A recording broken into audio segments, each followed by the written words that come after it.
Hello and welcome to The Green Stream, a podcast brought to you by Sustainable Business Network Detroit, a network of partnerships between Southeast Michigan stakeholders, innovators, and changemakers. Each partner is on a mission to advance and amplify sustainable business practices, and we're here to learn from, share, and help activate a sustainable way forward for Greater Detroit. If you enjoyed today's episode, please like and subscribe wherever you get your podcasts. Leave us a review and join the conversation on Facebook, Twitter, and LinkedIn. And head over to our website, sbn-detroit.org. Now, let's listen in to our conversation with today's sustainability leaders. Well, thank you for joining us on the Green Stream today. I'm Terry Barclay. I'm the president and CEO of Inforum, and I'm the chair of the Sustainable Business Network of Detroit. And I'm really excited about our guest on the Green Stream today because he's working in an area that is just of critical importance and big impact in our community. And Tony Geara is the Deputy Chief of Mobility Innovation at the City of Detroit. And I hope, Tony, you can kick things off. You have such an interesting background. I've really enjoyed getting to know more about your background, but I hope you can tell us a little bit about that and how you ended up doing what you're doing today. Absolutely. First of all, thank you, Terry, for having me here with you. I'm very honored to have this forum to be able to share some of my thoughts, experiences, etc., and be able to kind of also be open to ideas and other avenues that will kind of be directing what we do on a daily basis. And on my end, my background is essentially I'm a civil engineer.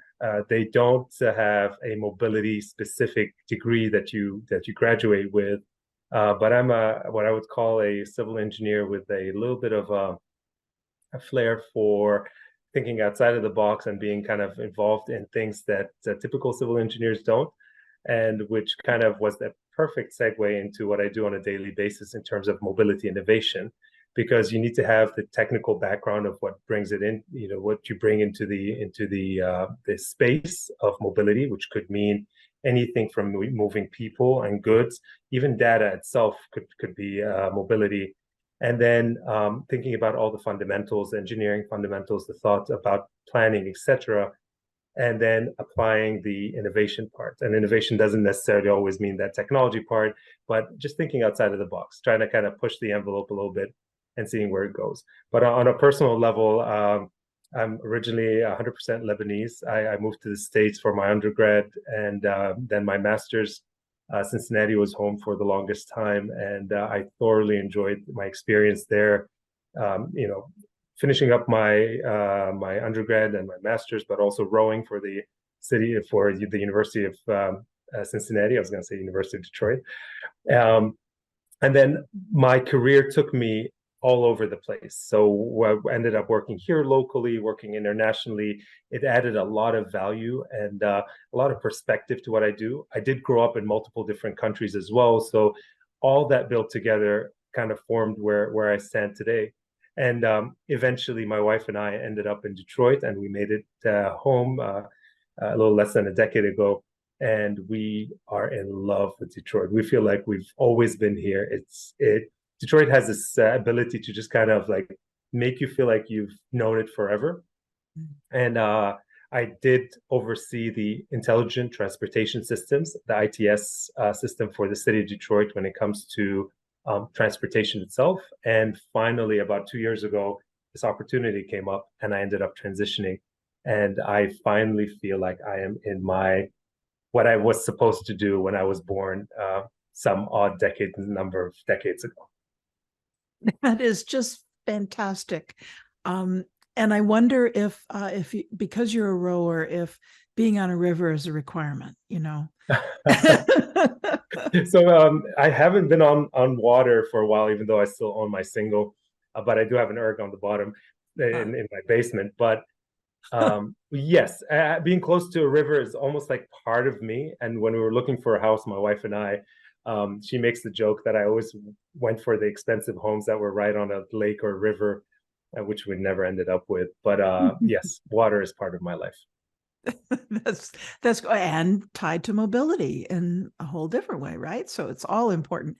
So Tony, I feel very much the same way about the city of Detroit that you do. I did not grow up here, but moved here to go to school and made it, just my husband and I made it our home, and am in love with it. I think the same way that you sound like you are. But oh my gosh, there's a lot of complicated challenges and stuff going on, right? So could you talk a little bit about the interplay between infrastructure, mobility, and equity? Absolutely. And that is a very interesting question, especially if you look at it from a traditional perspective. It's always been, you always had to prioritize infrastructure, because if you allowed yourself to go beyond the idea of investing into anything else other than the infrastructure, then you're wasting valuable resources. And what we've come to realize is that that's a little short-sighted, and that's only looking at a part of only solving a part of the problem. I'll give you a very simple example.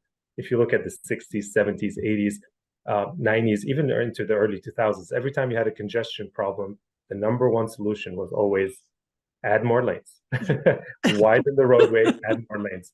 And we've all seen what that does to our environment as a whole, what it does to our cities, to our neighborhoods. I-375, for example, is a perfect example of that, where it came and it kind of went right through one of the most vibrant neighborhoods of Detroit at the time.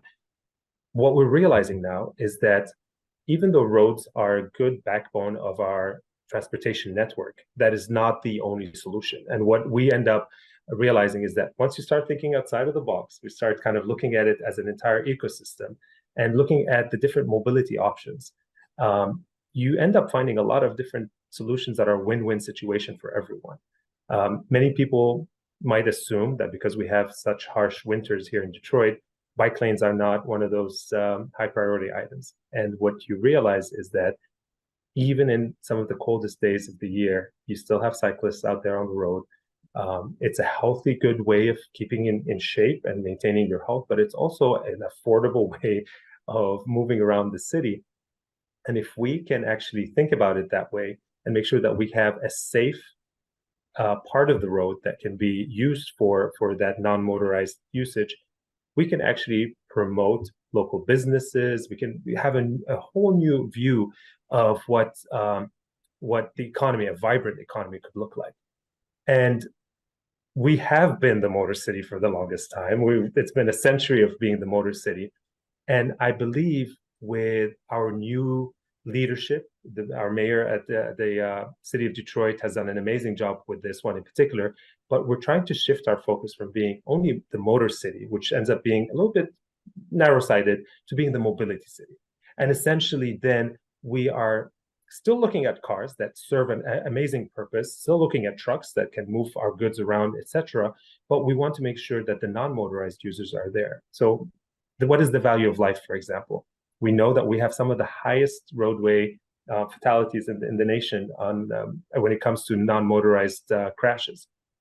What can we do to preserve human life on our roads that will ensure that the ramifications of that is not felt throughout our economy and throughout our society, throughout our families? And that has an impact altogether. And that all ties into the equity part, as for sure. I always think about this. Equity is not another stream within our decision making. It's the foundation of what we do. Essentially, what we're trying to do is we want to ensure that our residents, many of whom have actually stuck with Detroit during the good times and the bad times, that we're giving them the options and their ability to be able to move around. And you'll notice that with many of our residents who are now aging in place, for example, many times when we're engaging with them, recently we have a new ADS project, an automated driving shuttle, where we're trying to bring forward a self-driving shuttle that will specifically serve older adults and people with disabilities in certain footprints within Detroit. And what we've noticed is that whenever we're engaging with these two users, if you want to just refer them as user groups, The problem is never their current ability maybe to get somewhere, because they always find a way. You have to be able to move around, but there's the ramifications of the cost, the time, the impact that it has on it. Some people qualify for paratransit, for example, others do not, but they still have physical constraints that prevent them from being able to kind of use a traditional vehicle. If you can be able to use the traditional transit, you have other barriers that are standing in your way when it comes to connectivity, frequency, etc. So we need to do better with our transit system. I'm not hiding behind, my thumb and saying no, we don't have a problem. We will do better on that end, of course, but we also need to start looking at all these other elements that will all tie in together. And once you start looking at equity as a foundation, that then starts kind of providing all these different options that all the other user groups will be able to take advantage of. We spoke about bike lanes earlier. We spoke about a better transit bus system, a smarter roadway network for vehicles that can optimize all the different uses in there, and of course, safety. You want to ensure safety, and safety is not only in our central business district. We want to ensure that every neighborhood has that element as well. It's a huge challenge, especially with sort of the diverse landmass, and places, there's people forget how large Detroit is, how physically large it is. And you have people who need that connectivity living in a very dispersed environment. It's a lot. It's a lot to think about. But I have to tell you, I can't think of someone in the older age group who isn't cautiously excited about autonomous vehicles. The thought that something like that would be an accessible, affordable, safe option is really exciting. So I'm glad to hear it's on your radar. Absolutely. And not only that, I'm glad you mentioned affordable, safe, etc. These are the pillars of the project. Like, essentially, we want to ensure safety. We want to ensure the right amount of data is being shared around. And we want to ensure that there's a good collaboration between not just like the people who are making the decision here, but also listening to our residents, to our users, and making sure that we're customizing the right experience and the ride itself to what we need in Detroit. The first question I get asked whenever I'm out in public is, so how safe is it? What happens if my 87-year-old mother gets on the wrong shuttle or needs more guidance, etc. So for this deployment, because we believe that technology is great, but human intervention is still needed at this point in time while we vet out the technology, there will be a safety driver behind the wheel. And that safety driver's role will morph with time. So now we see them as a driver holding the wheel in traditional aspects. With ours, they're going to be sitting there ready to take over in case something happens. They'll be helping our riders be able to get on and off the vehicle. But think about the beauty of this 10, 20 years down the road. If you could have someone you can have a conversation with whose seat will be turned around and is just there to make you feel welcome and comfortable, be able to help you plan your day or fill out forms before you attend your doctor's appointments. That is where we see this potentially going. But we're at a point right now where we have to be cautiously optimistic. So I want that optimism to stay. I want you to keep on telling me, like, if you have anyone who's interested in a conversation, give them my number, give them my email. I'll be happy to do so. And I want to let them know that we keep on hearing different things happening around the country and around the world, but we are pushing the envelope, but we want to push the envelope in a way that will preserve people's voices and be able to preserve their safety for sure. Mm-hmm. Yeah. I can only imagine that you really have the perfect background for this work. I can only imagine that there's a lot of inspiration and perspective that you've drawn from living in other countries and other places. Are you seeing that helping you in your current work? Absolutely. I always like to make the analogy to Slumdog Millionaire. Not that I am, again, that person had a tough life, but in the sense that I feel like I'm in the hot seat and I'm being asked those questions, or I'm being asked to resolve those issues, that I have to go back into my past to draw the answers from. Who is the president that's on the $100 bill? Type of question. And what ends up happening is I can do so much, but we also have an amazing team at the Office of Mobility Innovation that also supports me. So I'm only one of 10 now that forms the Office of Mobility Innovation. And what we've done is, with our Chief of Mobility Innovation, Tim Slusser, hired some amazing talent in some of the major avenues of the future mobility. So transit, micromobility and shared mobility, and active mobility, which is a very, so similar to the e-scooters that we have downtown. Communication, head of engagement, we have a person specifically focused on how do you engage with our residents, with our riders, etc., to be able to bring the best out of it. We have a strategy person. We're looking at electrification, aerial drones. All of that is in our view, and all of that will be contributing to the future. But me personally, definitely, because I've lived between Sydney, Australia, Moscow, Russia, Amman, Jordan, Lebanon, of course. I've traveled to many different places. We left Russia when I was about 10 years old, but I started about 8.5, maybe 9 years old. I remember actually using the metro to come back from school when my parents couldn't come and pick me on a number of different occasions. It was always safe, and I couldn't speak it very clearly, but it was good enough for me to be able to get home. So do you see job growth? That's the other thing that's really important. Job growth in the city with a more mobility focused future? Absolutely. It's an ecosystem. We would be kidding ourselves if we are to think about continuing to do the same old things and expecting new results. I know it's a saying that's very common, but it's true. We've all noticed that there's a complete shift in how millennials and the newer generation look at mobility in general. People are actually flocking towards areas where you have much better mobility networks and options and solutions. People are ditching the car, the personal car, and they're going towards shared mobility solutions. Many of our Detroit, the younger generation Detroit staff don't even own a car.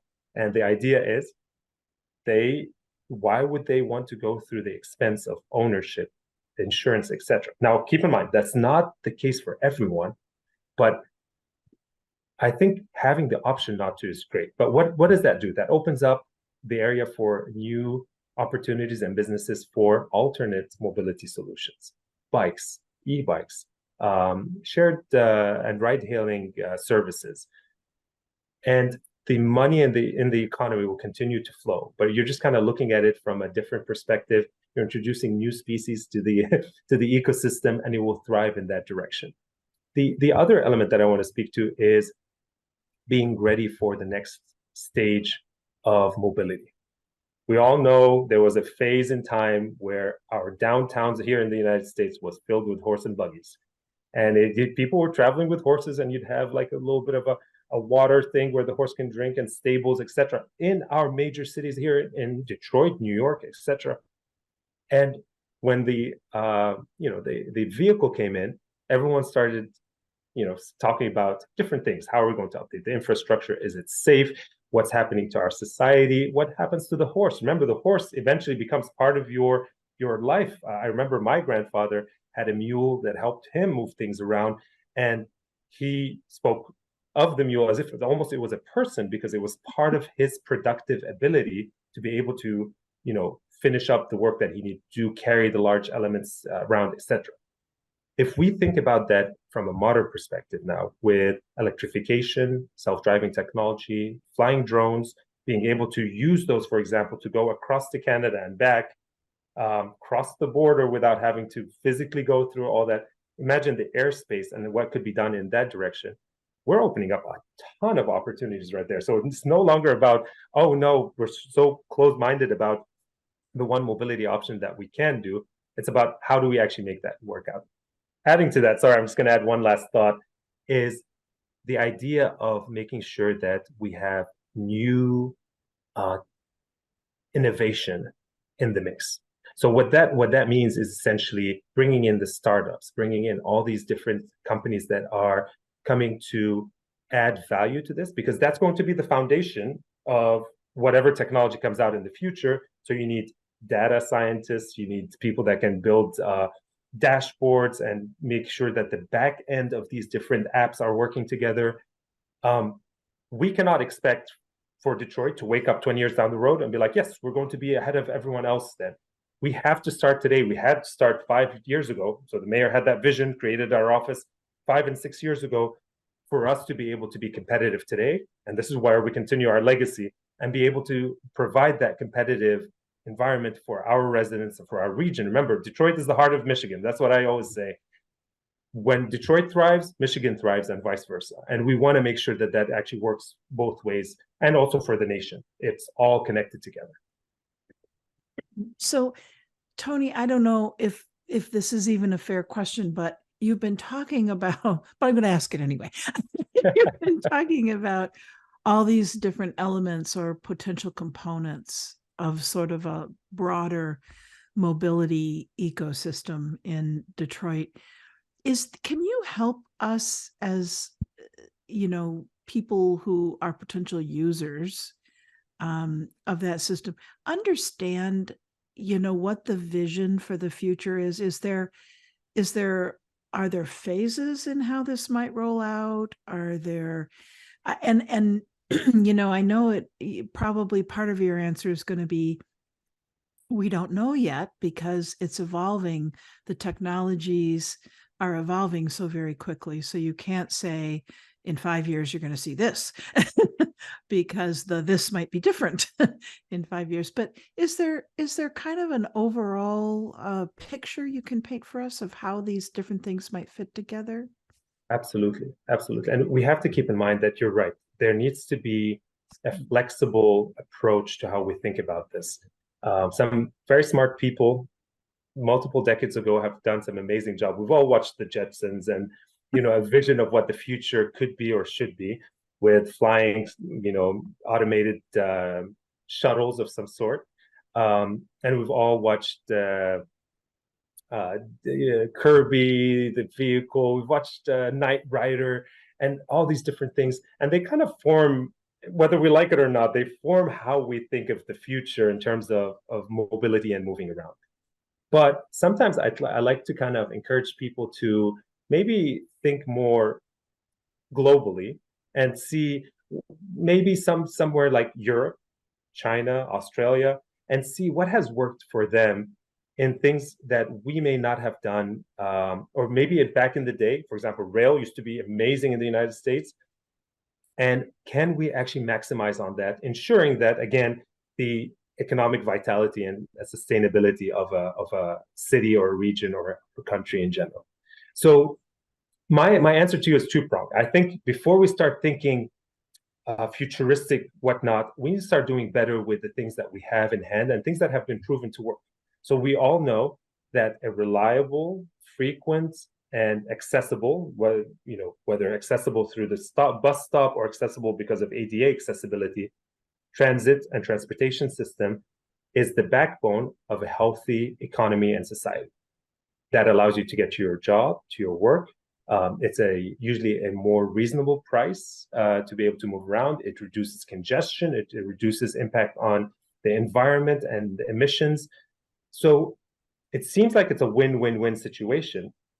However, what the problem is with its current state right now, it may not be the most attractive solution right now because you can get to places faster and quicker and different with other modes of transport. So do you build it and they will come? Or should you expect people to come first and then you expand and build? So that's the first question with our existing elements. So the transit is one of them. I don't want to sound like I'm singling them out, but also other forms of like bike lanes. Should we have a bike lane for every single corridor within the city of Detroit? All those are service streets that are, reasonable speeds, so we can do that. Or should we kind of prioritize, etc.? But in terms of like the setting up the future for where we're going, we all know that we need to be better at looking at the environmental impact of what we're doing. So we know that there needs to be something that is done better about our emissions, our CO2 emissions, whether it's smog, et cetera, that occurs in all major cities around the world. We saw that recently also with some of the fires that happened north of the border and impacted our air quality here in Michigan. So that is one element that we know we'll be doing better. We will be moving to a more renewable source of power that will be powering our movement around, that will be positively impacting, and we must be going in that direction, whether we like it or not. Now, how does that happen? I recently had to, after 5 years of not owning a car, I had to buy a vehicle, and we ended up going with an electric vehicle. It is amazing. So it was slightly more expensive. It was the lower end of the electric vehicle spectrum, but it was great. It gives me the range that I want, and I fill up my car with power to move me around for almost between a third and a half of the cost that it would cost me if I'm to fill it in by gas. Wow. If you do the math, of course, because I'm such a data geek sometimes, I did the math and shared it with my in-laws. My mother-in-law is waiting for her car to be out of service, out of that date to do that. But keep in mind, this is not the best solution for everyone. I would recommend let your car live its life, or if you have a good home or you can sell it for someone else to use, definitely do that. But if you're ready to kind of upgrade, you definitely want to start looking at all these alternate solutions. Now, but we know hybrids, plug-in hybrids and electric are not the full solution, especially if we can power the energy from the sun. So then we have to start looking at the ecosystem when it comes to renewable energy itself, to be able to supplement our way of living, because it's not sustainable. So if I'm thinking about the future, now we're building it up. So in terms of electrification, are we going renewable resources? And remember, all of that is building up new industry. We have the first Black woman-owned electric charger company in the world here in Detroit. Dynamis just recently, hosted our mayor. They've been to the White House and they've done some amazing things. And it's all happening in Detroit because someone saw the vision of this and they're kind of maximizing on that opportunity. So that's for electrification. But think about this. You spoke about phases. Absolutely, it's going to be phases. What's going to happen at one point is there will be a point where some cars actually have some versions of this. You press a button, you go to your work, let's say downtown. You press a button, the vehicle makes itself travel to your parking spot somewhere. Maybe it's parked somewhere outside of the city footprint so that there's more spaces to have green spaces around, be able to enjoy that for other purposes. We all love campus marshes and the Amway area next to it and all these public spaces that add value to our lives. I used to love going down and having lunch in campus marshes, and in the summertime, it's just sitting in the sand. So we can actually repurpose that public space to things that actually make more sense to us. And then there's also a lot of it and eventually we'll get to the self-driving elements on the 2D level. But we have to keep in mind that now we're going into the aerial elements as well. I mentioned earlier on about crossing borders, being able to kind of move around. That is coming, and it's coming faster than we think. Mm-hmm. We have another local company that is based out of New Lab that is actually that's currently testing different solutions within that. They're trying to find out what is the best airspace optimization to be able to move goods for now and potentially people in the future around cities, ensuring prioritizing safety. Because remember, we want to make sure that, God forbid, something happens, you don't want to cause any damage if it falls down. You want to prioritize weather because that will have impact on it. The fastest points between A and B, optimizing all sorts of different things, and other drones that will be flying out there. So right now there may be maybe 10 drones flying over Detroit at one time. In the future, there may be thousands. How do you manage that airspace as a city, with legislature, with ordinances, etc., to be able to manage that? So now we've talked about electrification, moving on a 2D and on a road level. Speak about vehicles kind of making some of those decisions, aerial mobility. But we also have to think about micromobility and eventually like these smaller pod-like moving elements that will move you around. So I feel like that's going to be one of the big ones. I was really looking, because I used to live very, very close to downtown. I was really looking for a small vehicle that would be enough to get me downtown, electrified, 3 wheels, would be great, not 2. So 3, I can sit in there. A little bit of climate control would be great, but I can live without it. I'll keep my coat on. And that's it. So I wanted to kind of serve that purpose. And I feel like we're going to get there. I think the scooters right now are serving that purpose. But the problem is they came a little bit too fast. We reacted within Detroit, and we're finalizing right now an ordinance to kind of manage how they kind of spread without the city, and also being more equitably distributed throughout the city so that people in the neighborhoods use it, not just in the central business district. But they came to fill in a gap. I used to take 2 buses to be able to get to work. One down Jefferson, switch at the Rosa Parks Transit Center, and then wait between 10 to 45 minutes for my transfer bus to show up for me to take it up Michigan Avenue to my job and on the far side of Corktown. What I realized is I can bring my bike with me. That's great, but sometimes I'm in a rush. The tire's flat. I get there. I just missed the connecting bus. I don't want to wait another 40 minutes for the next one to show up. I hop on one of these scooters and I can get there at that last mile. It was 1.4 miles, I believe, that I had to go. But it's expensive. So again, the equity part comes in. We have to be thinking about all this. How can we make it more affordable, more accessible? Technically speaking, if you're under 18, you cannot use those scooters. Imagine if you're a student and you want that autonomy to be able to get to school, but you don't want to own a car, and you're a 16-year-old student. You cannot afford to own a car. You don't want to deal with it. You don't have parking around, multiple different reasons. A micro mobility, first last mile solution that could be helping there. Shared mobility could also be the answer as well, where the last thing I'll leave you here with in terms of the future is we may get to a point where we don't personally own the vehicle. There will be an entity, a city, a neighborhood club, something where there will be shared vehicles that will be taking you around. So similar to a bus model, but only it's not a fixed route, so it would be kind of going everywhere. And you're sharing that experience. Now, I do struggle a little bit with some of the nuances of how that's going to look like in the future, because I worry about equity in this element. We all know right now when you're flying on an airplane, you can fly first class, business, comfort plus, main cabin, and maybe they tie you to the back of the plane if you just want the $15 solution. But you don't get that. But essentially, there will be multiple levels of this. I think we need to start thinking about how can we ensure that those solutions there's baseline safety, there's baseline comfort, and once you're thinking equity from that perspective, that would make a lot more sense. And then, of course, there'll be the bells and whistles. Some people may opt to go for them, but you want to ensure that you're maintaining the safety and the functionality and the experience of anyone riding on this. Wow, that's really exciting and a lot to think about too. It really is. But it's really great to hear about. I think when people hear mobility, many times they think about the scooters, and I think we need to. It's always helpful to broaden that and think about what else is coming our way in this regard.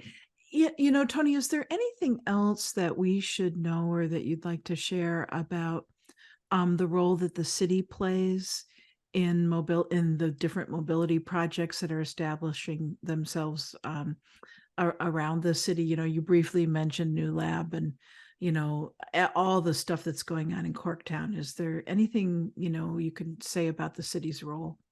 Absolutely. I'd like to always start this statement by saying I am a public servant. At the end of the day, my job is to serve our public, serve our residents, serve our city, and that feeds into our state and our nation, of course. And of course, I'm a citizen of the world. We only have one planet.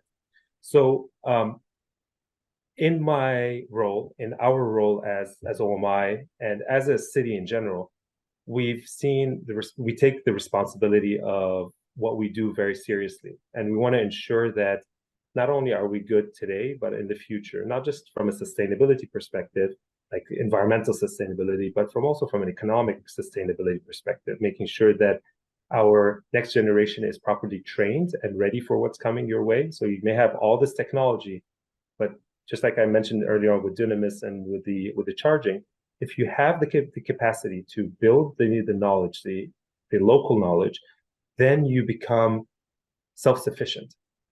And the idea is we as a city have a responsibility in terms of setting up that ecosystem to thrive into the future. So when we're looking at our role, we see it as there's a multiple different approach to how we can see this succeeding. So one of them that we take very seriously and we conduct now, not almost on every single effort that we're doing, is engagement. Making sure that we're going out, doing the public engagement that is necessary in order to make sure that the solutions that we're bringing in, whether it's a pilot or whether it's like a full-time deployment, is based on the problems and messages that we're hearing from our public, from our residents. We want to ensure that we're not only just listening, but also providing some feedback on those as well. Make sure that there's a little bit of training, because keep in mind that there's a lot of, sometimes with the new technology, your smartphone plays a big role into that. So you want to ensure that people are also have gotten that exposure and training to the next solution. And I'll give you a quick example. Typically, when someone used to get on the bus, it was just you pull out, it used to be $1.50, now it's $2, and of course it changes. And you'd put it through the machine, and then you'd go on. Then after a while, you could buy like a card that had a magnetic strip. You can put it in there, and it worked out. People kind of figured out it was more tangible. And then we tried to kind of put out multiple different solutions with mobility wallets that allow you to pay through apps, etc. And what we realized is we needed to mature as a city in terms of like figuring out, well, now there's a whole different back end system that we need to tie into, whether it's the financials, making sure that we're collaborating between DDOT and SMART and all the different mobility options. Now we even have a new challenge of how do you make this app unified so that you can pay for an Uber, a scooter, a bus, all sorts of different things, MOGO stations, and be able to unlock those, allowing you to have a unified mobility wallet that will not hinder your progress. Now, imagine this. Digital equity is a big thing, which means that essentially not everyone in Detroit or around the world has a smartphone, access to data or Wi-Fi or internet, or a phone in period. So whenever we're trying to think outside of the box and trying to create those, our responsibility again is to always think we have to make sure that equity and that access to those different solutions is available, and those alternate methods are there. For example, we're putting in a self-driving shuttle right now. There's going to be a smart app that comes with it, and that will be by June 15th. 2 footprints in Detroit. We're engaging with our older population and the people with disabilities, and getting a small group of 100 to 200 riders to be the ones that will be using it for a full year. So it's not going to be a month pilot and then disappears. Hopefully, we're looking at sustainability of this. But the idea is we're going to be training them on how to use the app if they have a smartphone. If they don't have a smartphone, they can call a certain phone number or go online and try to book the trip. If they have a phone, period, a cell phone, they'll get a text message before the shuttle arrives saying, "This is Jones. Your shuttle will be there in 7 minutes. Please be ready at this spot where you booked it." That's great. And our last engagement effort that was 3 weeks ago, one of the ladies was like, "I work with a number of different seniors, but they have a phone." I was like, "Okay," and oh, it's a landline. And like, all right, back to the drawing board, because my role requires me to go back and say, what is it that we can do more in terms of securing that that person can actually still get the information, because information is power, and it will get you to your destination better and all that. So if we can, if they're interested and they're capable, they maybe want to go the smartphone route and they will save themselves a lot of headache, or we also need to have some backup options that will ensure a person's ability to utilize the new equipment, the new solutions, whether they're, as they're being rolled out. So that's the one part that I'm talking about, our responsibility, but there's also the ordinances and the legislature that comes into it. We have a responsibility to set up the stage for that. We cannot see everything. So right now we have this amazing local planner on our team, Sherelle Streeter, and she's working really diligently on putting this ordinance in front of City Council, where it kind of puts certain barriers around, not barriers, sorry, certain rules and regulations around how scooters should be used to ensure, again, safety, equity, distribution around the city, ensuring that they're being properly maintained, etc. And for us tracking all this, of course. And she has done multiple different exercises internally, externally, just to kind of help visualize what this would look like now and maybe 10, 20 years down the road. Remember, now we have scooters, but then we may have delivery robots, which we've tested out last year in Detroit on a smaller scale. We would have potentially flying drones on top, all that stuff. All that is micromobility if you think about it one way or another. So how do you create a well buttoned up ordinance that is great for today and tomorrow, but relaxed enough to be able to accommodate all these amazing things that are coming out in the future? It's such a headache, but it's great. It's an amazing challenge, and Sherelle is doing an amazing job with that. Sherelle and Connor, for sure. So that's in terms of our responsibility. Now, other things that we're doing, one of the great successes that we've had recently is Vincent Keenan on our team and Tim Slusser finally got an ordinance to have a transportation innovation zone around Michigan Central. So we all know what Michigan Central went through for multiple decades. It was sitting there just literally rotting slowly. And then finally Ford came and said, you know what? No, this is a landmark in Detroit. We're going to make it work. They came in, they fixed it up, they're fixing it up. And then right next to it, there's a book depository. Now that's an innovation hub. It's an amazing building. If you have not been there, I would encourage all your listeners to go and visit. There's multiple different events happening there. Recently, there was a Sustainable Urban Design Summit that was held there. And once you walk into the building, you get that whiff of energy because you see someone testing it, literally a robot. Like I was there a week and a half ago, and this one young engineer is like testing the robot between different pedestrians. I got to my foot, and the sense that I was there stopped, whatever, went through the door, went outside. E-bikes on the side, someone's working on electric minivans that can be turned into campers, flying drones with aerial mobility, all sorts of different things. Even some engagement companies are taking like housing there because the idea is that's going to be a mobility hub for innovation and for incubation of ideas. We want to encourage that. And the transportation innovation zone around it, I think it's about a 2 to 3 square mile footprint that will help us quickly test out certain technologies. So if someone's coming in, that's a barrier to advancement. If someone says, hey, I have this amazing tool that can help you resolve X. And if we are to say, oh yeah, that's awesome, you can come and test it here in Detroit, but you have to wait 6 months while we kind of go through all these different things because we want to ensure the right place, all that really slows things down. And we are at a point where not every month, every day makes a difference in certain cases.